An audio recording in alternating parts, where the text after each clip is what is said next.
Good evening and welcome to this meeting of the Audit and Risk Committee.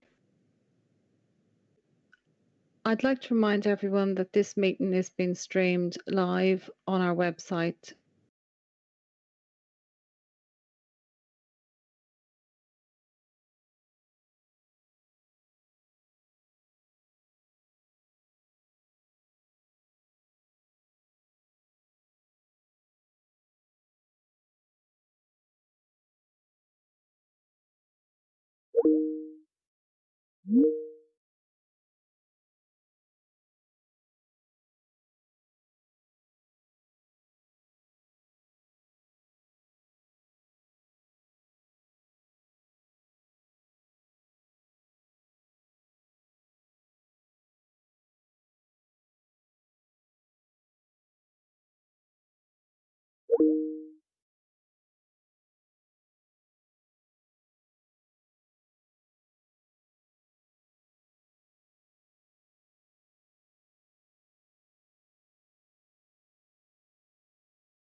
All right, we're back live again now, so you can pick up from where you were. Thank you.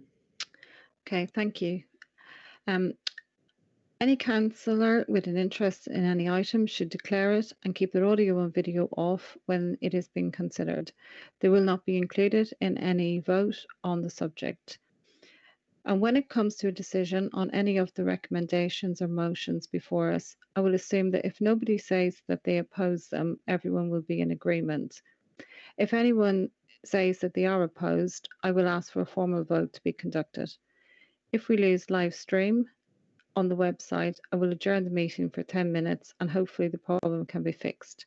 If it cannot, I will adjourn the meeting until a future date. So if we begin with agenda item number 1. Thank you, Chair. I've had apologies from Councillor Raven, and I'll just run through the councillors we've got attending tonight. We have yourself as the Chair, and then we've got Councillors Dan Clark, Paul Clark, Dudley, Large and Watson. Councillor Davidson's not a member of the committee, but he's also attending. The officers present are Mandy Fay, Phil Reeves, Susanna Clark, and from the External Auditors BDO, we have Barry Pryke and Lisa Clampin. Thank you.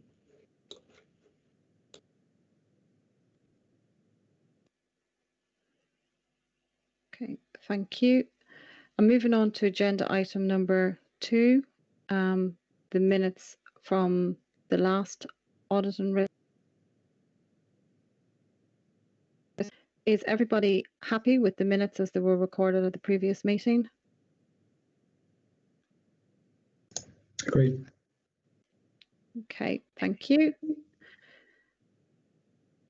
And on to agenda item number 3, a declaration of interest.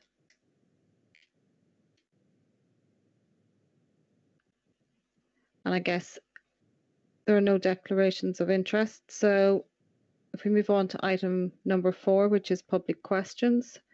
I understand that there are no questions tonight from the public. That's correct, yeah. Okay. And announcements on agenda item number 5. I don't believe there are any announcements either. No, there's not. Okay. So agenda item number 6 is an update from the external auditors. and this will be presented by Barry Pike. Yes, thank you, Chair. The purpose of this verbal update really is just to provide the committee with an update on the position that we reported back in May. So just to refresh the committee's memory, we brought our audit plan to the May committee, and that audit plan outlined the outcome of our planning and risk assessment process. I also provided a brief update on the progress of the 1920 audit. So what I wanted to do tonight really was just to provide some further information on that. So when we attended in May, I noted that we were obviously having ongoing discussions with the finance team in terms of preparation for our final fieldwork visit, in quotes. And the council had requested that take place in September, and that reflected the revised deadlines for the submission of both the unaudited accounts and the audited accounts.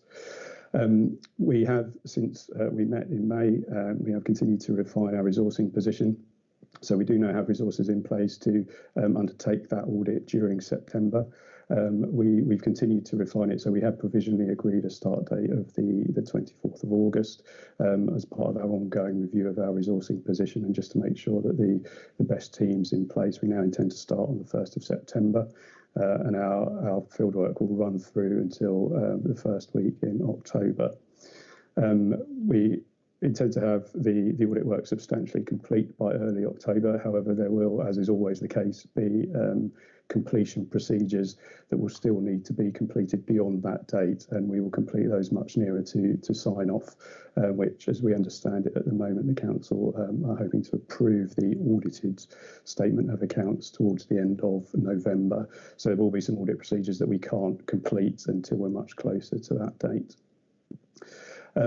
As I said, we've continued to speak to the finance team around issues arising particularly from COVID-19, and I won't preempt the next agenda item, but we're having those discussions, and we'll continue to do so in terms of potential impact on both the statement of accounts and our audit approach. And we'll do that right up until we start our audit work at the beginning of September. I'm happy to take any questions on the audit process, if there are any.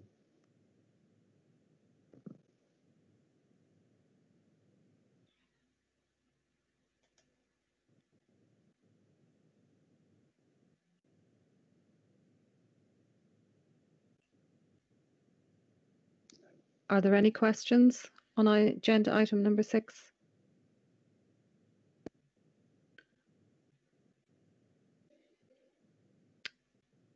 I guess if there are no questions, then we can move on to agenda item 7, which is a draft statement of accounts for 2019-2020, and this will be introduced by Susanna Clark.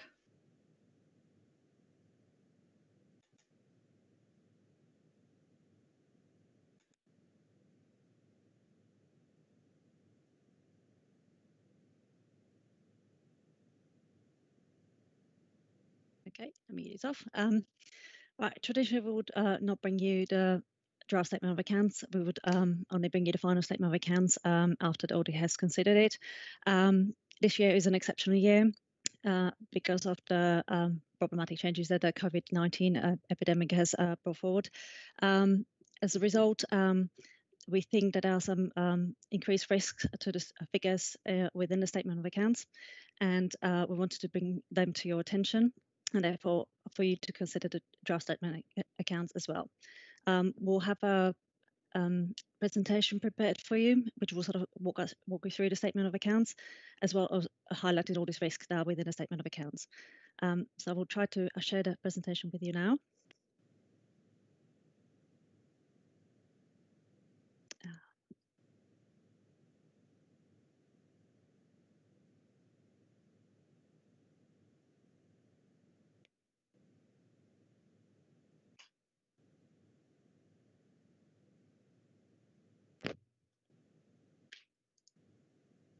Can everybody see the presentation?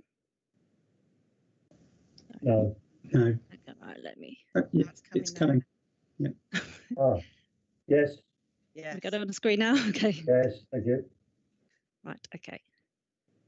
So firstly, Mandy will talk you through the first slides of the presentation. Then I'll talk you through the main financial statements, and then we'll be concluded by Phil Reeves highlighting all the risks to the current statement of accounts.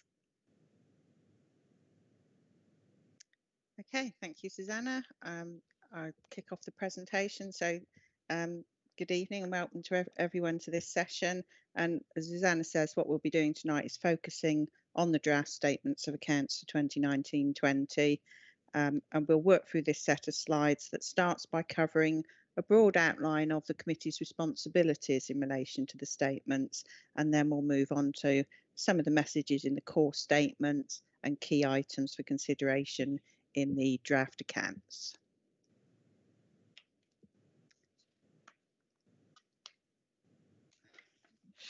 Oops, too far there. Sorry. There we go. So this first section focuses on the committee's role in relation to the statement of accounts and just provides a bit of context for review of those draft statements, which, as I say, we'll look at in more detail in a moment. So the Audit Committee holds a really important role in the provision of assurance about the Council's arrangements for managing risk, maintaining an effective control environment and reporting on financial performance. And that's all outlined in your own terms of reference and reflected in the work programme. So the committee's role in respect of financial matters is really focused on financial reporting and financial governance. I just lost the slides momentarily there. Bear with me. Taking control back of the slides. There we go. So as I say, committee's role is focused on those financial matters and the reporting and the financial governance, and not the wider issues of performance and spending priorities, because those are considered elsewhere in the governance structure. So for example, performance is considered at overview and scrutiny panel, spending priorities are set by Cabinet and subsequently Council as part of the budget process. So part of this committee's role includes a provision of effective scrutiny of the actual statement of accounts. And this role forms part of a wider system of financial governance and responsibility involving a number of different parties. And you'll see the way that the committee sits within that framework of governance is a recurring theme through this session and throughout the whole committee's work programme. So this is diagram is a picture of the kind of wider system of governance framework within which the committee sits, and I'll just talk through each of the boxes. So we've got other council bodies. So obviously Audit and Risk Committee is one of the bodies that looks at all the work of the council. The full council would look at major policy and strategy decisions. The Cabinet takes decisions within those overarching policies and strategies. Overview and scrutiny, as I mentioned earlier, provides scrutiny of executive decision making. You've got the policy board allowing for that wider input into those policy formulation. And of course, the governance committee, where we've recently had the joint approval of the local code of corporate governance and the annual governance statement. So that's the kind of council bodies that form part of the framework. You've then got a number of officers who feed into this framework. And in particular, the Audit Services Manager will have played a key role throughout the year, reporting on the effectiveness of internal control systems, which will support the information in the accounts. Myself, as CFO, I have a personal and statutory responsibility to ensure that the accounts are a true and fair view of the position of the council, that there is provision of adequate training to the team, that the statements are prepared with the correct accompanying working papers, and involving members in the decision making, all function and adequate financial systems. Views of other key officers will also feed into your knowledge of what's happening within the organisation, and that will provide additional assurance as to how governance is working. So you will hear throughout, you will hear reports from the monitoring officer via governance committee. This committee hears from the risk services manager and from the fraud section, for example.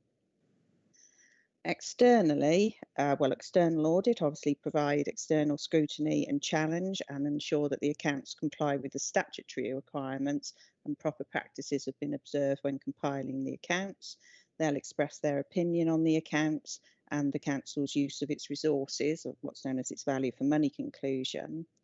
And they'll obtain evidence on the amounts and disclosures within the accounts, ensure that the policies have consistently been applied, that estimates are reasonable, and that the narrative statement at the beginning of the accounts is consistent with all the information in the main statements. So you're able to hear from them and question them and rely on that as a source of information. And the accounts will also contain information derived from work of other experts, such as actuaries for the pension fund and valuers for the council's assets. And something the external auditors will do is look at the credentials of those experts and understand that they're professionally qualified and able to provide those opinions. Obviously, we use other external advisors and consultants for complex matters, and assurances can also be gained through other reports from external bodies or external review mechanisms. And finally, members should consider the reports that appear throughout the council, which may have a bearing on the financial statements, and just think about whether those are consistent with the information that's being provided within the statements. So turning to a bit more detail of what the committee's role is now, the next two slides set out some of those specific duties. And some of which you'll see have already taken place at previous meetings, such as the approval of accounting policies and approval of the annual governance statement, and some come later in the process after the audit's been completed. And as mentioned earlier, key information on the control environment will have been provided throughout the year by internal audit through their annual report and opinion, their monitoring of our compliance with public sector internal audit standards, their quality assurance and improvement plan, and their reporting of management's responses to audit recommendations. I think that's a really important one to see how the council as a whole responds to issues that the internal auditors raise. You'll also have had a revised risk strategy and risk management reporting to this committee, and later in the year you get the counter fraud activity as well. So the key for the committee is bringing together all of those elements to build up your knowledge of the organisation, its financial management and its governance arrangements. So later when we look at the draft set of accounts, you'll have plenty of time to consider those ahead of final approval, hopefully towards the end of November. And these are some of the things you might want to think about when you're starting to look at them, which might enable questions to be raised through the process or with the auditors when they come to do their report. So reviewing the narrative statement at the start of the financial statements, that's a key element for members to look at. Is that part of the statement consistent with the core messages throughout the accounts? Is it readable and understandable? It's very difficult for us to put a lot of the information in the statements into readable, understandable language, because so much of it is prescribed in the way we do it, and even down to the way the tables are set out. But that narrative statement at the beginning is supposed to give a more easily understandable view of the statement. So that's something we'd ask you to look at. Have you identified the key messages from the core financial statements? And that's something Phil and Susanna are going to pick up as part of their area of the presentation to show you what some of the key movements are. Thinking about trends, reviewing for consistency. So for example, we brought you a provisional outturn report. Do the messages within the accounts reflect the key messages that were in that provisional outturn report? Obviously there may be is it consistent? Major areas of judgment, such as estimates or make provisions within the accounts, might be ones you want to think about. How have we put those provisions together? So for example, we have a large provision for potential appeals against business rate valuations. Those are down to judgment, so they're the areas where you might have a little bit more questioning, and of course it's an area the auditors pick up in particular. And finally, just seeking assurance that we have put preparations in place to facilitate the external audit, and we are working with the external auditors in order to ensure a smooth process for the audit. So finally from me, just before we move on to the statements themselves, it's worth noting that members aren't expected to know or to have a detailed knowledge of every transaction within the accounts, or how all of those accounting systems work, but it's all about considering that consistency of the information being presented and asking questions to gain assurance, and that having given you the draft statement this evening will give you plenty of time to consider that and feedback questions to ourselves and to the auditors. And in particular, that regular attendance that we've now got of the external auditors attending committee to provide updates gives a real opportunity throughout the year to seek some of those assurances. This slide just shows some of the key principles to think about when considering the accounts, which may prompt your questioning. For example, valuations. Have the valuations been undertaken? What effect might the current economic climate have on those valuations, or the valuation of the pension scheme, for example? Are there any legal matters you should be aware of? How do the auditors know that the accounts are complete? What tests do they do? And for example, they will take a sample of assets and physically visit those assets to ensure that when we're reporting the larger transactions, are we making sure that those thresholds are met and those significant transactions are highlighted to the reader. It's a true fair view of the council's financial position. And I hope that's given a bit of an overview of your role in the process. And now hand over to Phil and Susanna to go through the key messages within the statements. Thank you.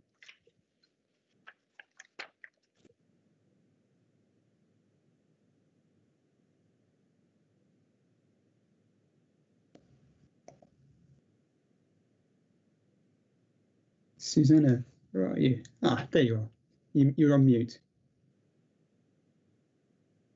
So the computer wasn't responding. Right, so I will talk you through the statement of accounts and so the main statements to sort of explain what their purpose is. I thought I would set the scene by explaining what our deadlines are for publishing the accounts. In recent years, the government has moved our deadlines forward for publication of the draft statement of accounts to 31st of May, and also for the auditors to complete their audit to 31st of July.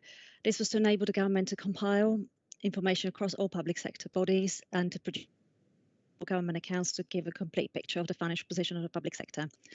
However, this is an unusual year, and the government had to recognise that the emerging situation caused by the coronavirus outbreak would have a dramatic impact on the local authorities' ability to prepare the statement of accounts, considering we were heading to lockdown at the end of March, just at the time when we would be starting the crucial part of compiling the statement of accounts. Legislation was therefore amended for the year only, and they extended the deadline for the local authorities to publish their draft statement of accounts to 31st of August. And as a result, the deadline for the external audit firms to complete their audits and report to the committee offering an opinion on the accounts themselves, together with the value for money judgment, was extended to 30th of November. And the format of the account, we have a limited flexibility in the way in which we present the accounts, as this is determined by the accounts implemented by the proper practices outlined in the practices of accounting, or the code as they call it. The code is updated each year to include local authority adaptations for changes to the international accounting standards.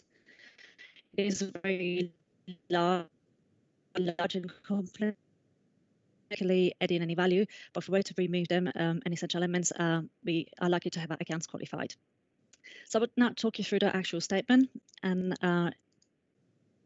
the individual chapters in the statements. So it starts with an introduction to the account. There's a section that gives an opportunity for the leader of the council and the chief executive to introduce the accounts and to showcase the authority and its achievements for the year, as well as highlight any key future outlooks. The council, as you will be aware, declared climate emergency, and it is therefore important that we also focus on our effects on the environment. We therefore have the environmental issue section that sets out the council's impact on the environment and what we are doing to promote sustainability. This is followed by a narrative report. It was introduced by the Council Audit Regulations 2015. It provides a summary of the full accounts and points out any material points in the accounts. It also highlights how we monitor our performance, any strategic reports that we present throughout the year, such as medium-term strategy, outturn, and also any key risk that the authority is facing. This year, the significant part of the narrative report is focusing on how the authority is expecting to be affected by the COVID-19 outbreak. This is followed by the statement of responsibility for the accounts. This sets out the responsibility as you members of the Audit and Risk Committee, as well as Mandy as the Director of Finance, and it can be found on page 25 of the accounts. We then move on to the main financial statements. Comprehensive income and expenditure statement shows our income and expenditure, but not in the form that you would recognise from the revenue monitoring, in that it includes a range of accounting entries, in addition to those that have impact on council tax. And I will talk about these entries a little bit later.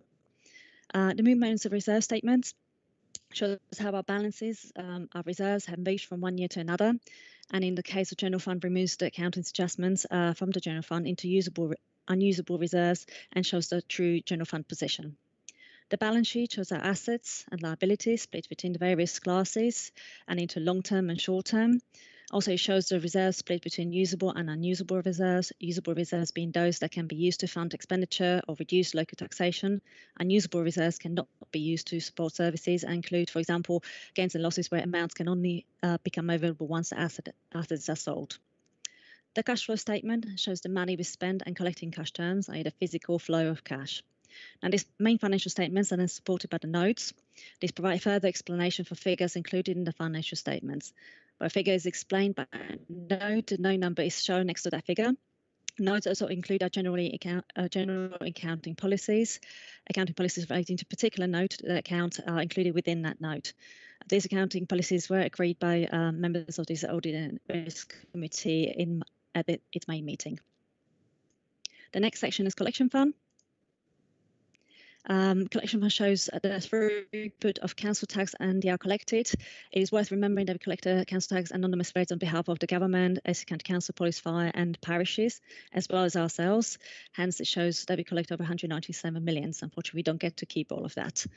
The next section, the auditor's report, which will include once the auditors have concluded and provide their opinion on our accounts. The aim is to receive an unqualified audit opinion, and we have managed this for several years, so let's hope we can do that again this year. The accounts are concluded with glossary. This explains that any technical jargon used in accounts, although we did try to write this in a plain English language. And finally, the last section is finished with a structure chart, which reflects the structure as it was at the 31st of March.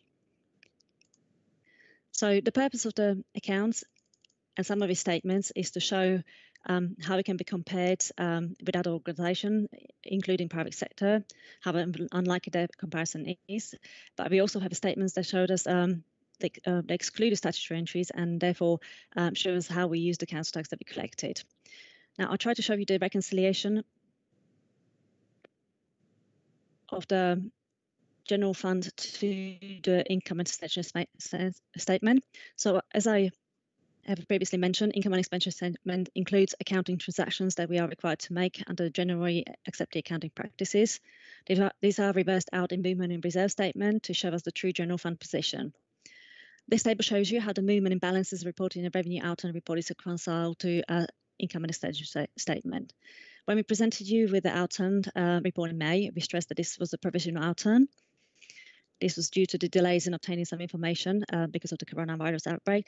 The updated outturn for general fund, including the earmarked reserves, is now showing 685,000 better off than the mains outturn. This is mainly due to income from the Essex business rate pool, but is still at this point based on estimates and will not be final until all the collection funds of all the member authorities have been audited.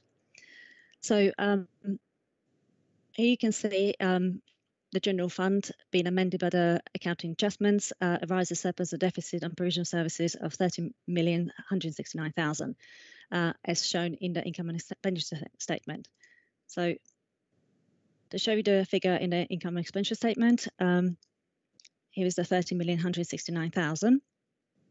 But how we arrived at it is by making all those accounting adjustments, and these are more clearly explained in expenditure funding analysis, which we can see on the next slide. So here again, we'll see the 30,169,000. Here we can see the general fund position, 7,261,000, and as you can see, to arrive at that, we have to make the adjustments of 20,430,000. We have got an additional note, note 6, in accounts, which explain a bit more further what those accounting adjustments are. These notes can be found on page 37. So here we can see again there's a 20,430,000. The accounting adjustments that we do are split into statutory adjustments and other non-statutory adjustments.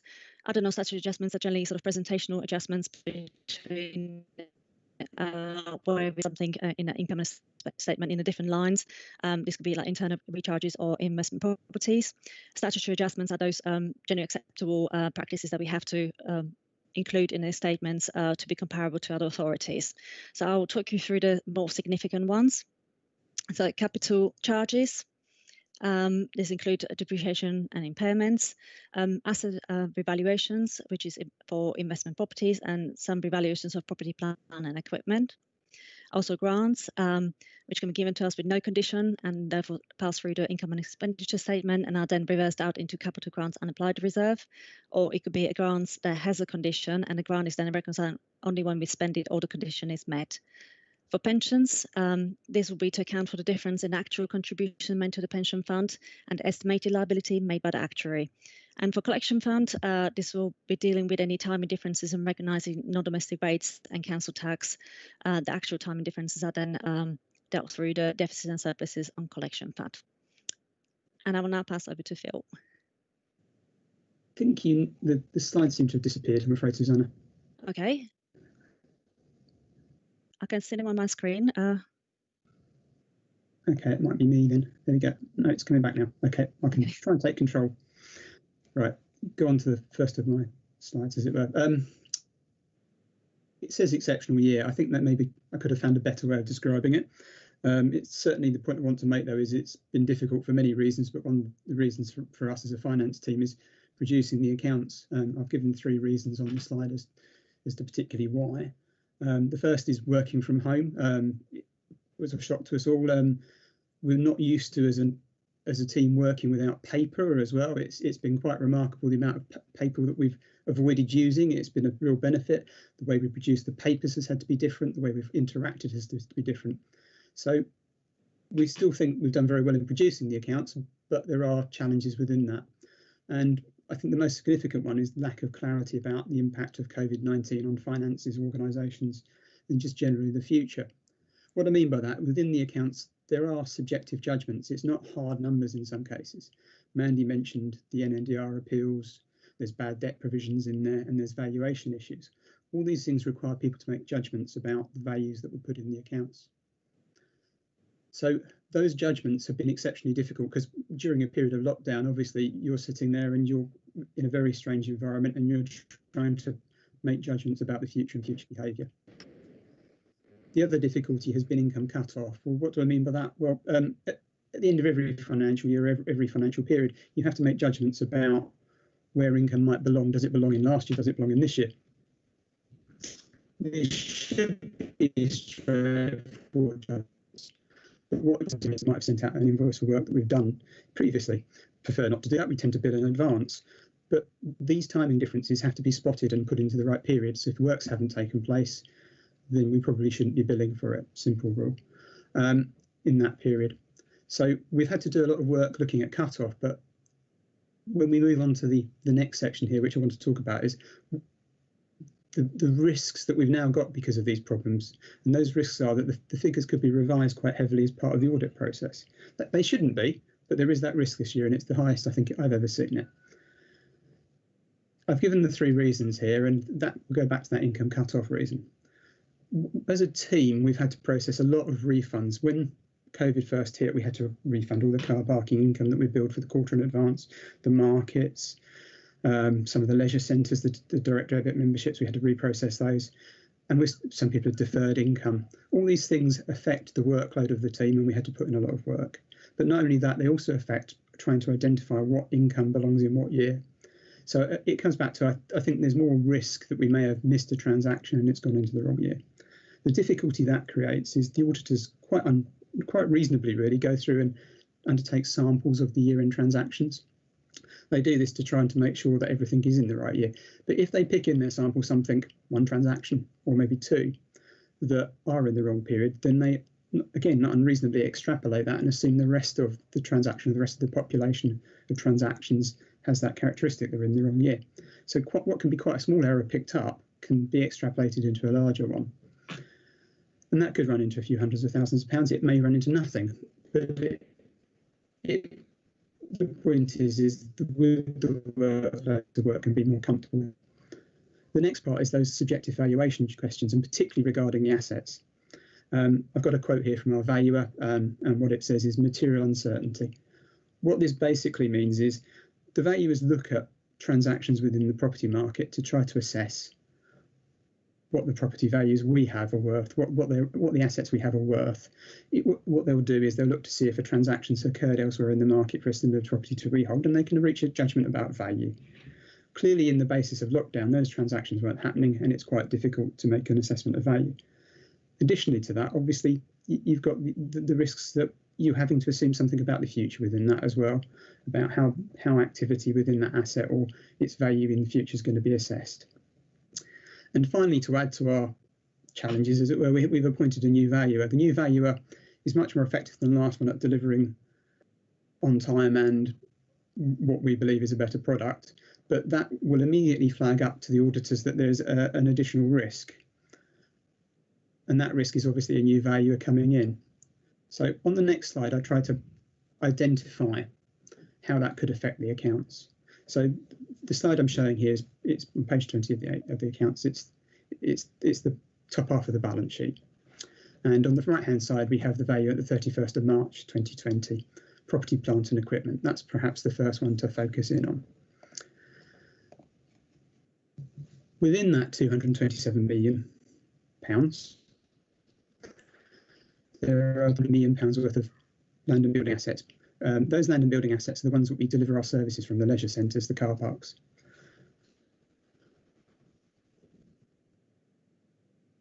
What you could find, based on percentage change in those values, equals a very large monetary value change. Auditors will therefore be questioning this because these are significant sums of money.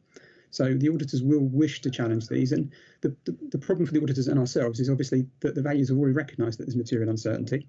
And given that we valued on the 31st of March and we were being audited in September, there is time for things to happen and more clarity to come about. So we might expect some movements in those values. The other thing I'd point out is the values have actually increased year on year. And again, that may be down to the new valuers. It may be down to the fact that we've revalued assets, some of which were 3 to 5 years old in valuation purposes. And it may be change of assumptions. Again, the auditors will question those assumptions and challenge them. So we can expect a challenge on that. The next line down is investment property. And what you'll see is the figure for March 2020 is £79 million, and for March 2019, £79 million. Now, in reality, it hasn't shifted much, as you can see. But within that, there is High Chelmsford. High Chelmsford Shopping Centre makes up £43 million of the 2020 balance.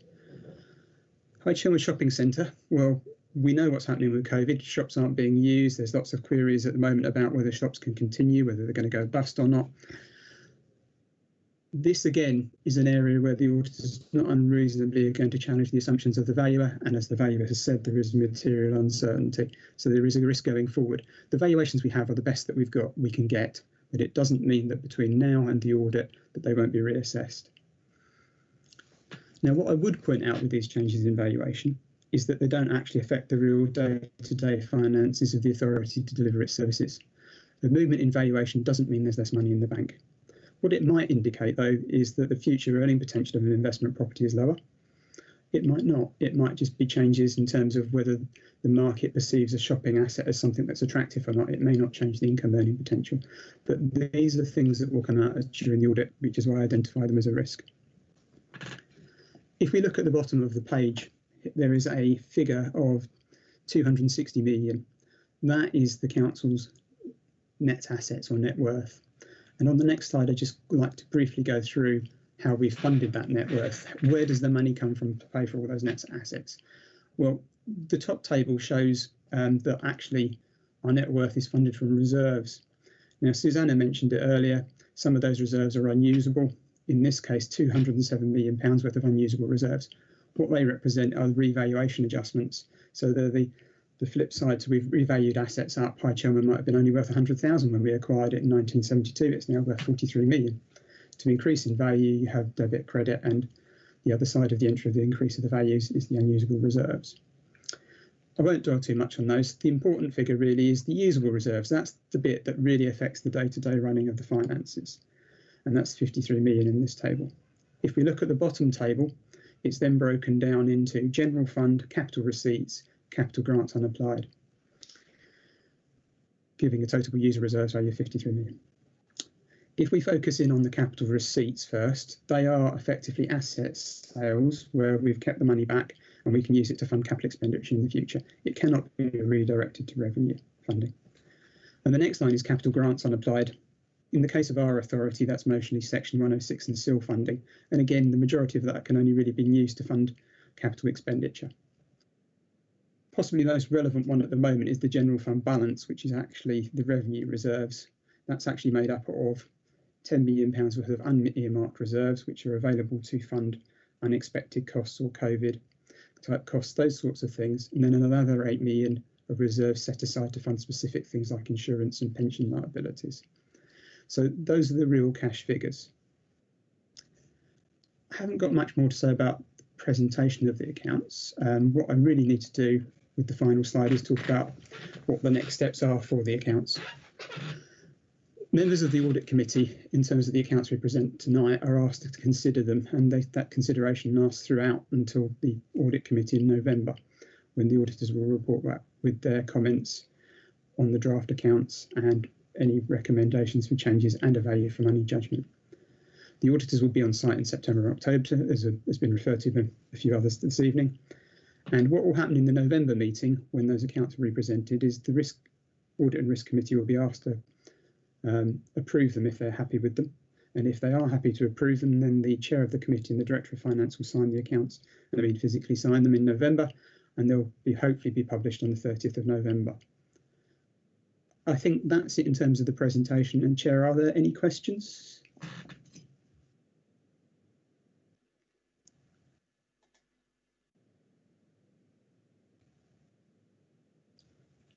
Hi, are there any questions? I can see that Councillor Paul Clark, you have a question. Yeah, I'm just turning my camera on. It's just a quick question. Thank you for those reports. Ms. Clark, that was the fastest presentation I've ever listened to, but I did keep up with it. It's really for Mr. Reeves. I noticed there's a pension liability, which obviously any council is going to have when they've got people on the pension scheme. Who manages the pension scheme, and what are we aware of the composition? Is it a balanced fund, or do the trustees of the fund determine how it's run? I'm not going to claim absolute expertise on this matter, but the basic principles are that there is an investment steering committee, and there's a committee that's run effectively, like, as you say, trustees of the pension fund. Various members from various councils can get representation on it, and various officers do. And they produce an investment strategy every year that gets approved, and that determines how they invest. I'm not going to claim that I know everything that's in that strategy, because it's not something, even as an employer, that we particularly influence. It's managed by the trustees and by the pension committee itself, which is obviously a part of the county council process setup, as it were. In terms of the valuations as well, These are annual snapshots, and what they tend to do is a 3-year valuation, which is an actuarial review, which undertakes a more thorough review and sets contributions for 3 years after that. And that's actually the cash payments we make into the pension fund. The figures in the accounts tend to be those that are IFRS 19, I think it is, or IFRS 17. But they represent almost notional values as to how the pension fund has moved. And what we tend to really rely on is those actual evaluations every 3 years to give a real key of how they're performing. Okay, thank you. And if I may just ask one further question, Chair, if that's okay? Yeah. Fine. This is related to how we manage the property that we use, that's our assets. So, for instance,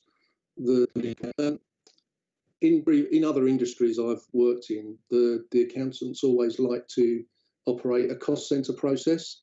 Now, I can see how much everything's worth, but individually by department, I never see anything that tells us how much it costs to maintain that in terms of like the cost of a desk within the cost of a building. You'll find that in the private sector, many people will work out the cost per desk or the cost of an office and attribute that to the profit margins of the business. Now, given that we're running services, the cost of running those services is still the same. We have a margin that we have to include. So my question is, do we have cost centres that operate within the council where we can attribute the cost of each individual service that we offer? That's it. There we go. I don't know if Mandy wanted me to take it or not, but I'll take this. We do run cost centres. What they are, they're very much driven by, as you say, we can have a building on there if it's a material cost. So what we're looking at are the main areas of cost for the authority. So we'd have cost centres for Riverside, and we therefore compile all the costs against those cost centre codes. Those cost centre codes are driven by the service manager's needs in terms of how they feel that they can manage their budgets. Some of the parks pavilions won't have individual costings because obviously we might have a number of them grouped into one code, and then we'd have to delve into the detail of how it's spent. So we try to record the material costs on individual cost centres, yes. And where can we see that information?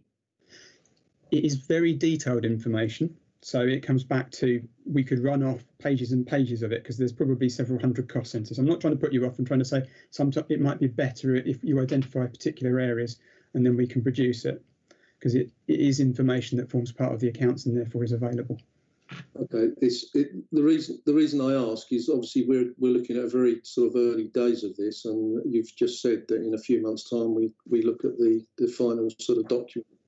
So in between now and then, I'd quite like to explore that, because I'm not telling people how to do economies of scale, but it's something I was involved in a previous sort of career. But it's so important in this day and age, and particularly in the last few months, that we are looking at shortfalls in revenue, that wherever we're making these decisions to make economies of scale, we need to know exactly what we're providing and how much it costs and how worthwhile that is, in terms of, do you carry on with it or do you not carry on with it?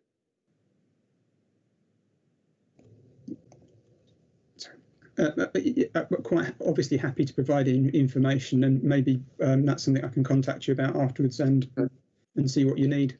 Right. It's all there, but as I say, given the size of the authority, it's the volume rather than anything else that will be the main stumbling block, rather than the lack of information. Okay, thank you. Okay, thank you very much, Phil. Are there any other questions?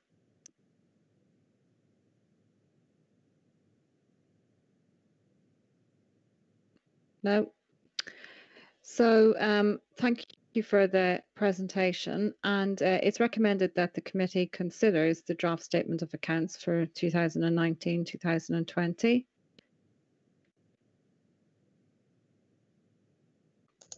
Agreed.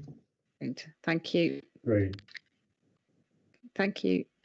So moving on to the final agenda item, which was urgent business. I don't think there are any items of urgent business for us to consider. There's not, Chair. So with that, I think we can bring the meeting to a close. Good night, Chair. Good night. Thank you. Thank you.